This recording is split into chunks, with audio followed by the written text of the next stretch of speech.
Beginilah suasana kemeriahan warga dalam acara perayaan Cap Gomeh 2025 di Kelenteng Sia Jinkong Jonggol, Kecamatan Jonggol, Kabupaten Bogor, yang menampilkan berbagai atraksi barongsai, naga dalam kesenian tradisional Tionghoa dan tradisi arak tandi joli, yang merupakan tradisi sakral sebagai bagian dari perayaan Cap Gomeh yang disaksikan ribuan warga.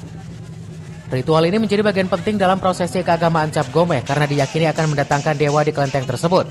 Selain itu, bagi penganut agama Konghucu, mengadakan ritual tandu joli juga dipercaya mampu menolak bala dan mendatangkan keberkahan bagi umat yang merayakannya.